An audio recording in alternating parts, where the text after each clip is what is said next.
मेरे best friend gym और मुझे कॉलेज के दिनों में ट्रिप्स पर जाने का बहुत शौक था। जब भी हमें समय मिलता था हम अक्सर लंबी ट्रिप्स या कैंपिंग के लिए निकल पड़ते थे। ये घटना तब घटी जब हम एक छोटी सी ट्रिप के लिए नेब्रास्का गए थे। मुझे अपनी आंट के घर जाने से पहले एक रात के लिए एक जगह की आवश्यकता थी। हम ज़्यादा खर्च नहीं करना चाहते थे, इसलिए जिम ने एक सस्ते मोटेल 6 की बुकिंग का विचार किया। हमें कुछ अच्छे ऑफर्स मिले और एक बजट मोटेल मिला। हमने आने से एक दिन पहले सिंगल बेड के साथ 2 अलग अलग कमरे बुक किए। मैंने मोटेल के मालिक को हमारे ऑर्डर की पुष्टि करने के लिए फोन किया। बदले में मुझे एक अप्रिय आश्चर्य हुआ। मालिक ने मुझे बताया कि उसने गलती से एक ही कमरे की 2 बुकिंग कर दी है और अब कोई और कमरा खाली नहीं है। मुझे बहुत गुस्सा आया, लेकिन जिम और मैंने किसी तरह से काम चलाने का फैसला किया, क्योंकि ये एक रात की बात थी। घंटों गाड़ी चलाने के बाद जब हम अंत में मोटेल पहुंचे तो मुझे एहसास हुआ कि हमने कितनी बड़ी गलती कर दी है। ये मोटेल वेबसाइट की फोटोज की तरह बिल्कुल नहीं था। ये बहुत पुराना था, दीवारों पर पेंट उखड़ा हुआ था और ये बहुत ही गंदा था। जब हम काउंटर तक गए तो हमारे सामने एक लगभग 50 वर्ष की औरत खड़ी थी। स्वागत है सर, आपका स्वागत है। मैंने कल आपको फोन किया था और आपने कहा था कि आपने एक ही कमरा 2 बार बुक कर दिया है। ओह हाँ, मुझे याद है। हमें बेहद खेद है, लेकिन हमारे पास एक और कमरा भी है जो डबल बेड वाला है। अगर आप चाहें तो मैं आपको वहां शिफ्ट कर सकती हूं और हम आपसे एक्स्ट्रा चार्ज भी नहीं लेंगे। जिम और मैंने एक दूसरे को देखा और हमने सोचा कि फर्श पर सोने की बजाय बड़े बिस्तर पर सोना बेहतर होगा। महिला ने एक जंग लगी बड़ी चाबी ली और हमें उसका पीछा करने के लिए कहा। वो इतनी धीमी गति से चल रही थी कि जिम और मैं उसके पास से गुजरने की कोशिश करते हुए लगभग उससे टकरा गए। मेरी नज़र कमरों पर थी और मुझे एहसास हुआ कि ये मोटेल नशेड़ी और असामाजिक लोगों का अड्डा है। मैं मोटेल की हवा में अवैध पदार्थों की तेज गंध सूंघ सकता था। ये आपका कमरा है सर। हम एक सफेद दरवाजे के सामने रुके और इसका कोई नंबर नहीं था। जिम ने भ्रमित स्वर में कहा, इसका कोई कमरा नंबर क्यों नहीं है? दरअसल हमने इसकी अभी अभी मेंटेनेंस खत्म की है, इसलिए। उसने दरवाजा खोला और मैं ये देखकर हैरान था कि बाकी मोटेल के मुकाबले ये कमरा बेहद साफ था, लेकिन मैं वहाँ एक अजीब सी गंध सूंघ सकता था। बीच में एक बड़ा सा बेड और कमरे के कोने में एक बड़ा आईना था। खिड़की के बगल में लकड़ियों की मेज के साथ 2 कुर्सियों का एक सेट था। बिस्तर के पास एक बड़ा दीपक था। महिला ने मुझे चाबियां दी और चली गई। जिम ने दरवाजा बंद कर दिया और कहा, भगवान का शुक्र है कि हमें ये कमरा मिला, वरना तुम्हें फर्श पर सोना पड़ता। अरे चुप यार। मैं खिड़की पर गया और पर्दों के पीछे से देखा। जिम ने मुझे उत्साहित आंखों से देखा और कहा, क्या बात है? मुझे ये जगह कुछ ठीक नहीं लग रही। हाँ, क्या तुम्हें हवा में भांग की गंध नहीं आई? ये जगह नशेड़ियों से भरी हुई है। नहीं, ये वो चीज नहीं है जो मुझे परेशान कर रही है। फिर क्या बात है? मैं इस कमरे के बारे में बात कर रहा हूँ। उन्होंने हमें इस कमरे के बारे में पहले नहीं बताया था और अब अचानक उन्होंने इसे उसी चार्ज पर दे दिया। ये भी देखो कि दूसरे कमरों के मुकाबले ये कितना साफ है। जिम ने एक बियर कैन खोला और खुद को बिस्तर पर फेंक दिया। उसने कहा, तुम शायद दुनिया के पहले आदमी हो जिसे ऐसे मोटेल में कमरा साफ होने से दिक्कत है। मैंने इसके बारे में कुछ और ना कहने का फैसला किया, क्योंकि वो मेरा और मजाक उड़ाता। कुछ देर बाद मैंने अपना बैग खोला और नहाने चला गया। बाथरूम में कमरे से 100 गुना ज्यादा रासायनिक गंध थी। मैंने बाथटब भरने के लिए नल खोला, लेकिन पानी की जगह एक अजीब सी गुड़गुड़ाहट की आवाज आई। मैंने नल बंद कर दिया और उसे फिर से खोला, लेकिन इस बार काले बालों का एक बड़ा टुकड़ा पानी से निकला। क्या बकवास है। अब क्या हुआ? मैंने बाथटब की ओर इशारा किया। भरे हुए पानी में एक गंदी गंध थी जिसने मेरी नाक तुरंत बंद कर दी। हम दोनों ने अब बाथरूम का उपयोग ना करने का फैसला किया। मैं उस रात मुश्किल से सो पाया। नल से निकलते काले बालों के उन लंबे लटों को देखने के बाद मैंने अपने कपड़े बदले और बिस्तर पर चला गया। जिम बहुत गहरी नींद सोता था और वो बहुत खराटे लेता था, लेकिन मैं भी थका हुआ था, इसलिए उसकी नाक से आने वाली कार रेसिंग की आवाज़ों के बावजूद मैं सो गया। मुझे ठीक से समय याद नहीं है, लेकिन मैं बाथरूम में नल के पानी की आवाज़ सुनकर जग गया। मुझे याद है मैंने इसे बंद किया था। जिम, जिम, जिम, क्या तुमने नल खुला छोड़ दिया? उसने कोई जवाब नहीं दिया, बस खर्राटे लेता रहा। मुझे एहसास हुआ कि मुझे इसे खुद ही बंद करना पड़ेगा। मैं कवर से बाहर निकला और अपनी नींद भरी आंखों को रगड़ते हुए बाथरूम की ओर चला गया। जैसे ही मैंने अंधेरे बाथरूम के अंदर कदम रखा, मैंने देखा कि बाथटब के चारों ओर के पर्दे भी बंद थे। एक अजीब सी सांस लेने की आवाज दूसरी तरफ से आ रही थी। जैसे ही मेरी आंखों ने अंधेरे में देखना शुरू किया, मैंने बाथटब में बैठी एक अनजान परछाई देखी। पूरी तरह से चौंकते हुए मैंने एक बार में ही पर्दे हटा दिए। बाथटब काले गंदे पानी से भरा था, जिसमें मौत की तरह गंद आ रही थी। मैंने नल बंद कर दिया और वापस मुड़ने ही वाला था कि पानी पर धीरे धीरे बुलबुले बनने लगे। गंदे पानी ने बहुत ही अजीब तरीके से बुलबुले बनाना शुरू कर दिया। ये कुछ सेकंड तक चला, फिर सब कुछ शांत हो गया, जैसे हवा चलना बंद हो गई। घड़ी ने टिक टिक करना बंद कर दिया, यहाँ तक कि बुलबुलों ने भी आवाज करना बंद कर दिया। एक अज्ञात भय ने मेरे पैरों को जकड़ लिया और उन्हें ठंडे बाथरूम के फर्श पर चिपका दिया। तभी वो सांस लेने की आवाज दोबारा सुनाई दी। बाथटब में हलचल हुई। मैं डर के मारे किसी मूर्ति की तरह खड़ा रहा। आगे आने वाले मिनट मेरी जिंदगी के सबसे डरावने मिनट थे। अचानक बाथटब से एक इंसानी सर बाहर निकलने लगा। बेशक ये एक औरत का सर था। उसके सिर से बालों का एक हिस्सा गायब था, जिसके कारण वो जगह खाली हो गई थी। उसका चेहरा पूरी तरह से ढका हुआ था और वो अपने बंद मुंह से एक रीढ़ कपकपा देने वाली आवाज निकाल रही थी। ये एक धीमी गुर्राहट और एक दर्दनाक कर्राह का मिश्रण था। मेरी नसों का खून डर से जम गया और मेरे माथे पर पसीना आ गया। महिला गंदे पानी से उठी, लेकिन बाथटब से बाहर कदम नहीं रखा। फिर उसने छत की ओर इशारा किया और मैंने पहली बार उसके सड़े हुए हाथ देखे। उसकी त्वचा इतनी गंदी थी कि उसके कुछ नाखून उखड़ रहे थे। क्या ये सपना है? मैंने डरते हुए बहुत मुश्किल से कहा। महिला ने कुछ नहीं कहा, बस छत की ओर इशारा किया। फिर उसने अपने सड़े हुए हाथों से अपने बालों को अलग किया और मैंने उसका चेहरा देखा। मुझे नहीं लगता कि कोई भी ऐसे चेहरे की कल्पना भी कर सकता है। उसकी त्वचा मेंढक की तरह चिपचिपी लग रही थी। उसके चेहरे का सबसे डरावना हिस्सा उसकी आंखें थी। उसकी आंखें एक काले धागे से बंद थी। फिर उसने धीरे से मुस्कुराया। मैं अपने फेफड़ों के पूरे जोर पर चिल्लाया और किसी डरे हुए बच्चे की तरह रेंगते हुए बाथरूम से बाहर निकला। जिम उठ गया और मुझे पसीने से लथपथ फर्श पर दुबका हुआ देखकर और भी ज्यादा हैरान हो गया। क्या हुआ? तुम चिल्लाए क्यों? मैं यहाँ और नहीं रहना चाहता, हमें अभी जाना होगा।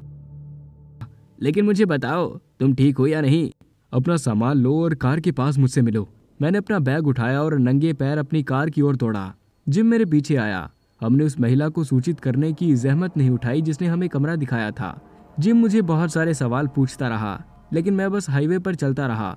मैं बस उस भयानक मोटेल से दूर जाना चाहता था। सुबह 6 बजे जब मैं अपनी आंट के घर पहुंचा, तो वो हमें दरवाजे पर देखकर चौंक गई। कुछ घंटों बाद जब मैंने आखिरकार खुद को शांत किया, तो मैंने उन्हें वहां जो कुछ भी हुआ सब बताया। जिम ने कहा कि ये सब बस एक बुरा सपना था, लेकिन मुझे पता था कि ये सब कितना असली था। हमने मोटेल 6 वेबसाइट पर कंप्लेन की।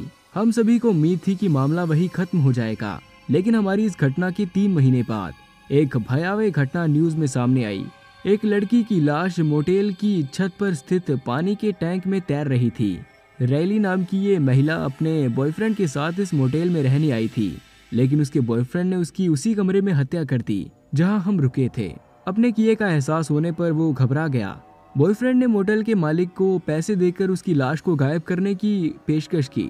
मालिक और रैली के बॉयफ्रेंड ने उसकी लाश को पानी के टैंक के अंदर फेंक दिया और फिर सभी सबूत मिटाने के लिए कमरे को साफ कर दिया। इसी कारण से अजीब सी तेज गंध कमरे की हवा में घूमती रही। जब मेरी आंट और जिम ने ये खबर देखी, तो वो कुछ देर तक कुछ बोल नहीं सके। मुझे अभी भी उस लड़की के बुरे सपने आते हैं जो बाथटब में खड़े होकर छत की ओर इशारा करती है और मौत की तरह महकती है। बिल्डिंग मेंटेनेंस, रिपेयर और मैनेजमेंट में मेरे लगभग 3 सालों के अनुभव में कभी मोटेल 6 जैसी अनयूजुअल जगह में काम नहीं किया। हमारे मोटेल में 2 बड़े बड़े जनरेटर थे और छत पर सोलर पैनल्स थे। मोटेल में काफी गेस्ट आते रहते थे और मैं एक अच्छा बैकअप होने की बात समझ सकता था, लेकिन 2 जनरेटर फिर भी ज्यादा थे। मैनेजर ओवेन नाम का एक 40 वर्षीय आदमी था, जिसने हर महीने संपत्ति पर सभी प्रकाश बल्बों की जांच करने और बदलने पर जोर दिया। मैंने ओवेन के प्रकाश और जनरेटर के प्रति जुनून को मोटेल 6 के आधिकारिक नारे के साथ कभी नहीं जोड़ा, जब तक कि हमारी पहली वास्तविक ब्लैकआउट की रात नहीं हुई। अगर आप मोटेल 6 के विज्ञापन से अपरिचित हैं, तो उनके पास एक बहुत प्रसिद्ध टैगलाइन है जिसका वो अपने सभी विज्ञापनों में प्रयोग करते हैं। हम आपके लिए रोशनी चालू रखेंगे।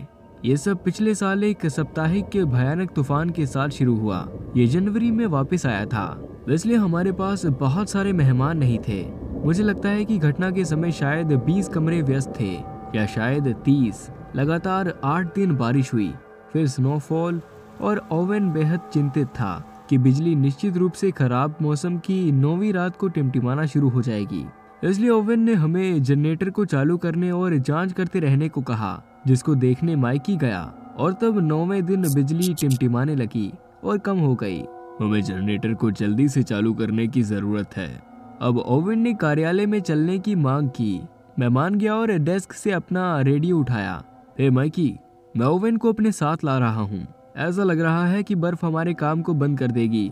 बिजली फिर से टिमटिमाई और बहुत ही कम हो गई। हाँ, मुझे लगता है कि हम बिजली खोने वाले हैं। क्या तुम आगे बढ़ सकते हो और डीजल को चालू कर सकते हो ताकि हम रोशनी चालू कर सकें? हमें वहाँ कोई समस्या हो सकती है बॉस, माइकी ने कहा। ओवन के चेहरे से सारा खून सूख गया। क्या आप मुझे जनरेटर रूम में मिल सकते हैं? हम कार्यालय से निकल गए और पार्किंग से जल्दी से गुजरे। वहाँ भारी बर्फबारी हो रही थी और ओवन लगभग कुछ छिपी हुई बर्फ पर फिसल गया। वो गिरने से बचने के लिए मेरे हाथ को पकड़ रहा था। हम छोटे मेंटेनेंस बिल्डिंग में पहुंच गए।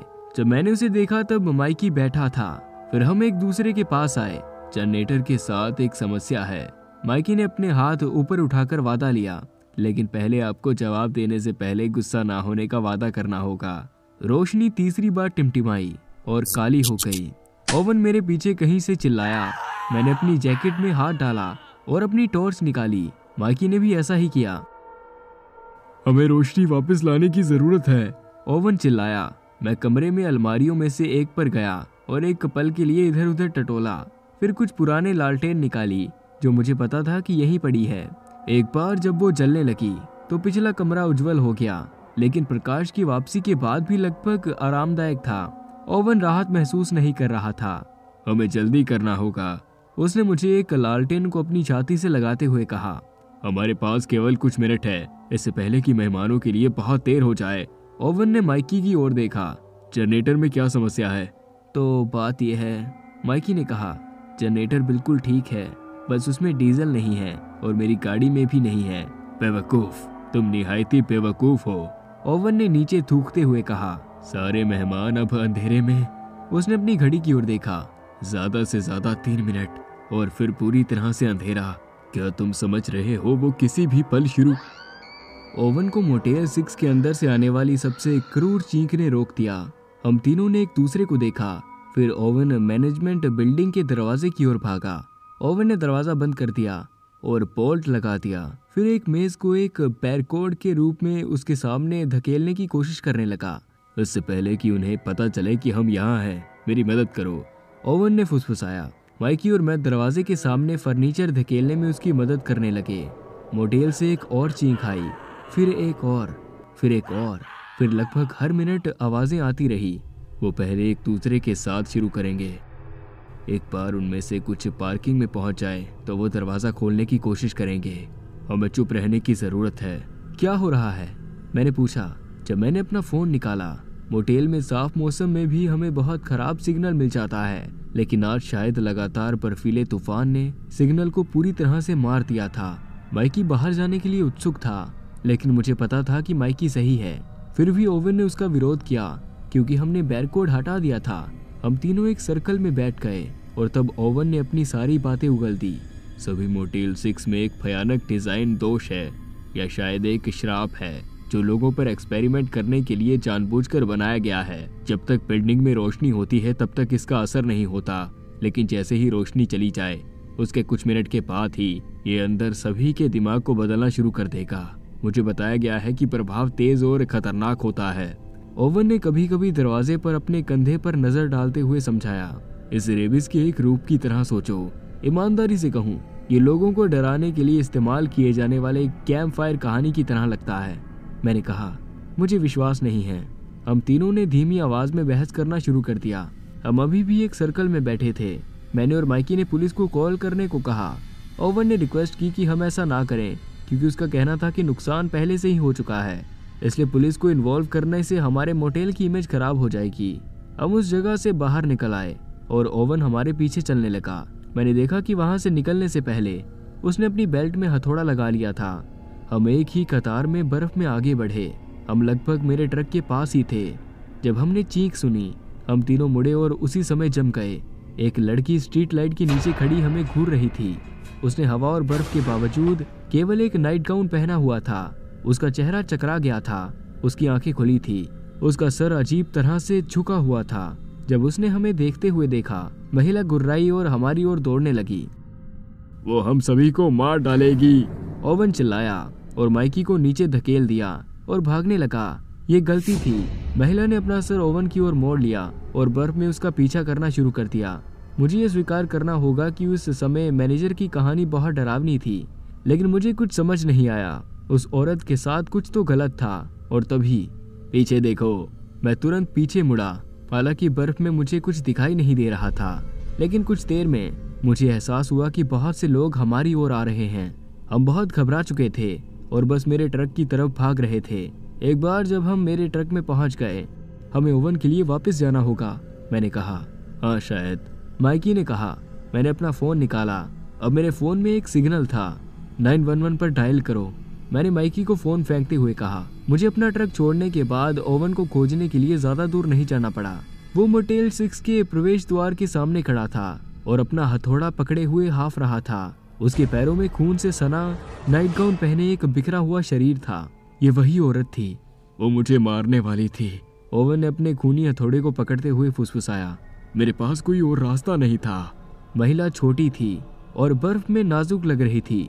वो ज्यादा खतरनाक नहीं लग रही थी। मेरे पास कोई और रास्ता नहीं था, ओवन ने कॉन्फिडेंस से दोहराया। मैं खतरे में था, है ना? हमने पुलिस और फायर ब्रिगेड का इंतजार किया, जो अगले 10 मिनट में आ गए। जब उन्होंने खून से लथपथ ओवन को देखा तो उसे अपने साथ ले गए। उन्होंने हमारा बयान लिया। इसके बाद मैं पुलिस स्टेशन में कस्टडी रूम में बैठा था जब उन्होंने मुझे बताया कि क्या हुआ था। मोटेल 6 श्रापित नहीं था। अंधेरे में कोई खतरा नहीं था। ये तूफान था, इसलिए बिजली को ज्यादातर नष्ट कर दिया गया और गैस रिसाव का भी कारण बना। बस ये गैस थी, इसने मेहमानों को भ्रमित कर दिया। वो खतरनाक नहीं थे, केवल खो गए थे और उन्हें मदद की जरूरत थी। मुझे आज भी बर्फ में लड़की के शरीर के ऊपर खड़े ओवन के बारे में बुरे सपने आते हैं और जिस गैस के कारण ये सब हुआ था, उसकी अभी भी जांच जारी है।